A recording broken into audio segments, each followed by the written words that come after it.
Selamat pagi teman-teman, kami dari kelompok teori simbolik akan mempresentasikan hasil kerja kami yang berjudul Teori Interpretivisme Simbolik oleh Clifford Geertz.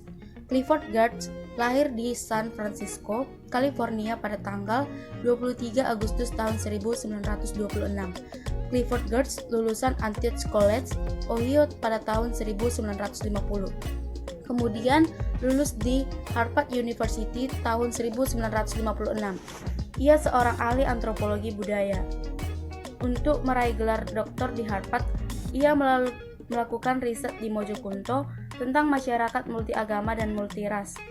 Kajiannya tentang hampir semua aspek kehidupan, namun penekanannya pada antropologi dan ilmu sosial, masyarakat, politik, dan agama. Selanjutnya yaitu pengertian dari interpretasi dan simbol. Clifford Geertz mengemukakan suatu definisi kebudayaan sebagai yang pertama, suatu sistem keteraturan dari makna dan simbol-simbol yang dengan makna dan simbol tersebut, individu-individu mendefinisikan dunia mereka, mengekspresikan perasaan-perasaan mereka, dan membuat penilaian mereka. Yang kedua yaitu suatu pola makna-makna yang ditransmisikan secara historis yang terkandung dalam bentuk-bentuk simbolik. Yang melalui bentuk-bentuk simbolik tersebut manusia berkomunikasi, memantapkan dan mengembangkan pengetahuan mereka mengenai dan bersikap terhadap kehidupan. Yang ketiga yaitu suatu peralatan simbolik bagi pengontrol perilaku, sumber-sumber ekstrasomatik dari informasi. Yang keempat yaitu oleh karena kebudayaan adalah suatu sistem simbol, maka proses kebudayaan harus dipahami, diterjemahkan, dan diinterpretasi.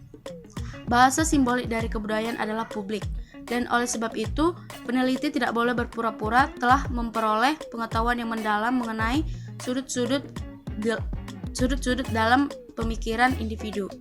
Fungsi simbolik itu universal, dan manusia tidak dapat memahami kebudayaan suatu masyarakat tanpa fungsi ini, yang bekerja di sepanjang kode genetik itu sendiri.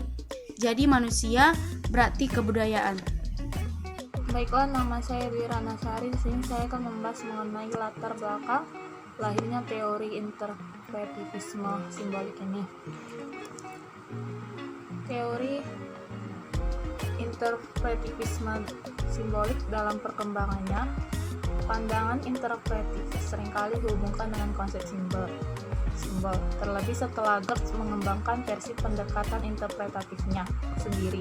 Pada mulanya, pendekatan ini disebut antropologi simbolik yang telah disebut saling mengganti dengan interpretivisme simbolik karena penekanan yang berbeda. Jadi,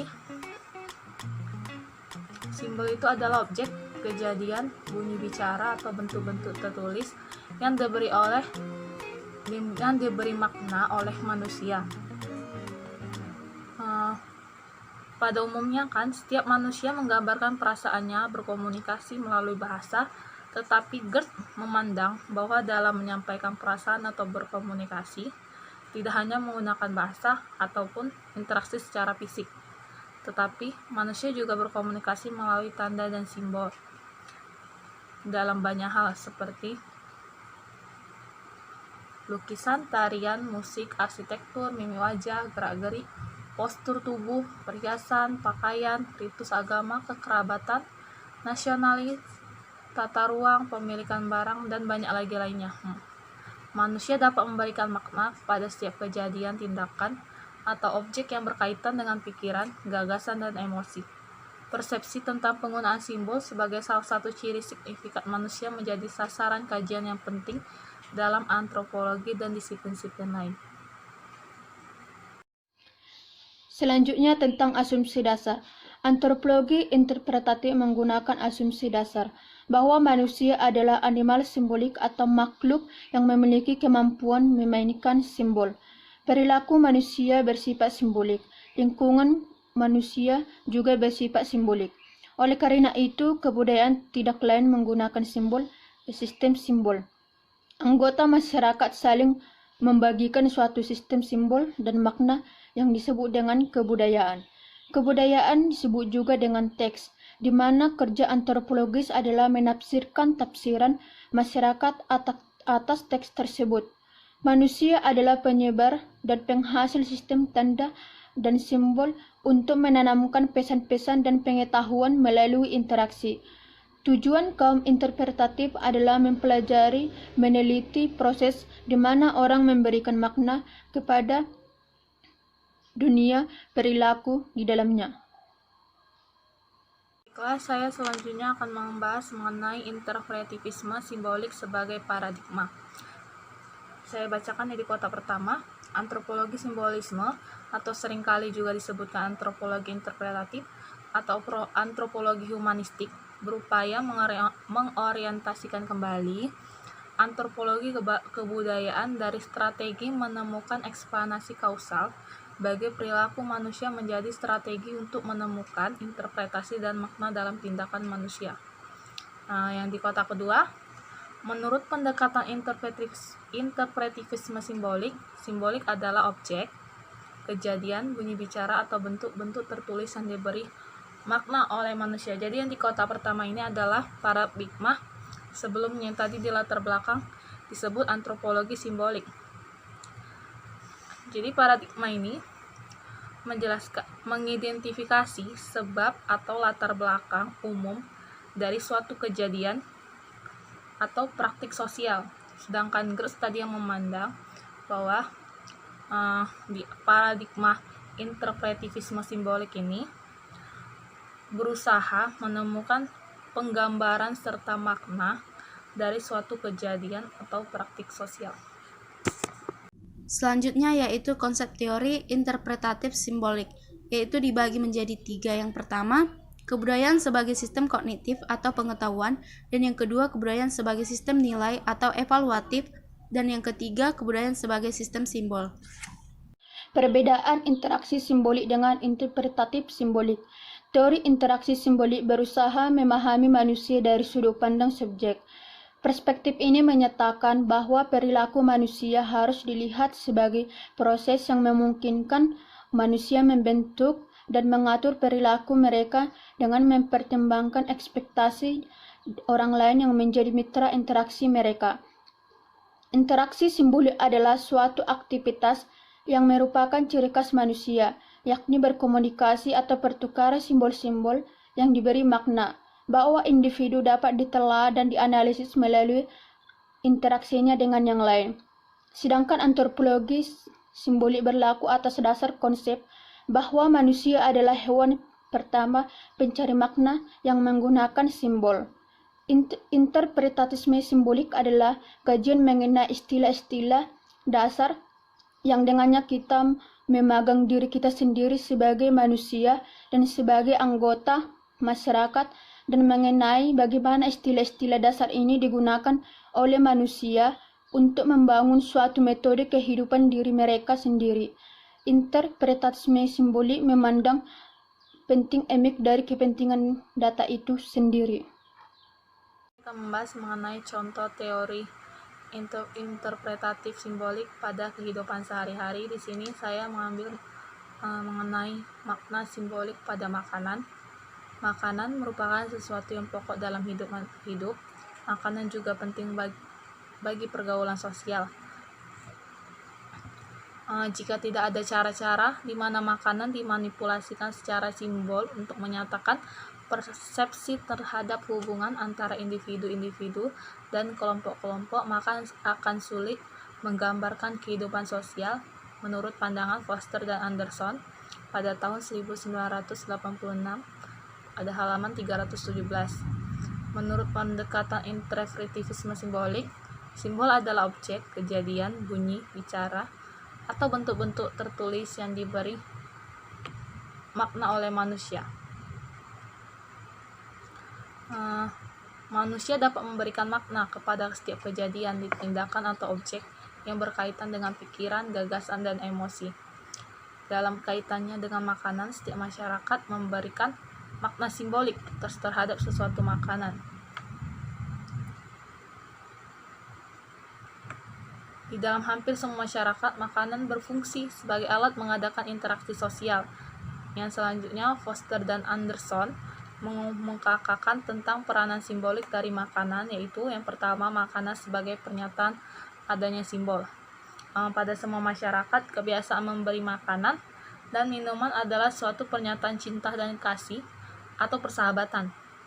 Menerima makanan dari seseorang sama halnya dengan menerima perasaan yang dinyatakan seseorang dan membalas perasaan orang tersebut. Di samping itu, ada makanan tertentu yang merupakan simbol kekerabatan dan keramah tamahan, misalnya garam pada masyarakat Roma. Yang kedua, makanan sebagai simbol pernyataan solidaritas kelompok.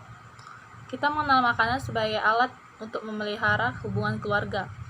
Misalnya pada masyarakat Indonesia, sering dilakukan makan bersama pada waktu arisan, pertemuan keluarga. Hal ini menunjukkan persatuan atau adanya ikatan yang erat di dalam kelompok atau keluarga. Dalam pengertian yang luas, makanan sebagai simbol identitas suku, bangsa atau bangsa-bangsa, tetapi tentunya tidak semua makanan mempunyai simbol tersebut. Misalnya makanan gudeg sebagai identitas masyarakat Jawa Tengah, makanan rendang sebagai identitas suku Minangkabau. Yang ketiga, makanan sebagai pernyataan rasa stres. Pada beberapa masyarakat ada suatu tendensi atau kita sebut suatu keadaan untuk lebih banyak makan dari ukuran normal pada waktu seseorang merasa susah atau pada saat mengalami stres. Sehubungan dengan hal tersebut, di sini Burgas dan Den menyatakan bahwa sikap terhadap makanan sebagai refleksi rasa marah, juga perasaan tertekan atau stres. Saya bisa beri contoh ketika perempuan sedang mengalami masa-masa PMS atau galau, mereka akan cenderung untuk lebih memilih makan makanan manis yang biasanya tidak mereka makan pada hari-hari yang biasanya seperti itu. Yang keempat, makanan sebagai simbol bahasa. Makanan sebagai bahasa dapat dijumpai pada ungkapan yang ada pada masyarakat Indonesia. Misalnya ungkapan muka masam menunjukkan orang yang sedang marah, ungkapan cabai rawit menunjukkan simbol orang yang pandai. Bukan makan bersama pada waktu arisan, pertemuan keluarga. Hal ini menunjukkan persatuan atau adanya ikatan yang erat di dalam kelompok atau keluarga. Dalam pengertian yang luas, makanan sebagai simbol identitas suku, bangsa atau bangsa-bangsa, tetapi tentunya tidak semua makanan mempunyai simbol tersebut. Misalnya makanan gudeg sebagai identitas masyarakat Jawa Tengah, makanan rendang sebagai identitas suku Minangkabau. Yang ketiga, makanan sebagai pernyataan rasa stres. Pada beberapa masyarakat ada suatu tendensi atau kita sebut suatu keadaan untuk lebih banyak makan dari ukuran normal pada waktu seseorang merasa susah atau pada saat mengalami stres. Sehubungan dengan hal tersebut, di sini Burgas dan Den menyatakan bahwa sikap terhadap makanan sebagai refleksi rasa marah, juga perasaan tertekan atau stres. Saya bisa beri contoh ketika perempuan sedang mengalami masa-masa PMS atau galau, mereka akan cenderung untuk lebih memilih makan makanan manis yang biasanya tidak mereka makan pada hari-hari yang biasanya seperti itu. Yang keempat, makanan sebagai simbol bahasa. Makanan sebagai bahasa dapat dijumpai pada ungkapan yang ada pada masyarakat Indonesia. Misalnya ungkapan muka masam menunjukkan orang yang sedang marah, ungkapan cabai rawit menunjukkan simbol orang yang pandai. Jadi kesimpulannya adalah Geertz menawarkan konsep kebudayaan yang sifatnya interpretatif, yaitu sebuah konsep semiotik, di mana Geertz melihat kebudayaan sebagai suatu teks yang perlu diinterpretasikan maknanya daripada sebagai suatu pola perilaku yang sifatnya konkret. Dalam usahanya untuk memahami kebudayaan, ia melihat kebudayaan sebagai teks sehingga perlu dilakukan penafsiran untuk menangkap makna yang terkandung dalam kebudayaan tersebut. Kebudayaan dilihat sebagai jaringan makna simbol yang dalam penafsirannya perlu dilakukan suatu pendeskripsian yang sifatnya mendalam atau thick description. Geertz secara jelas mendefinisikan kebudayaan adalah suatu sistem simbol dan makna yang disusun.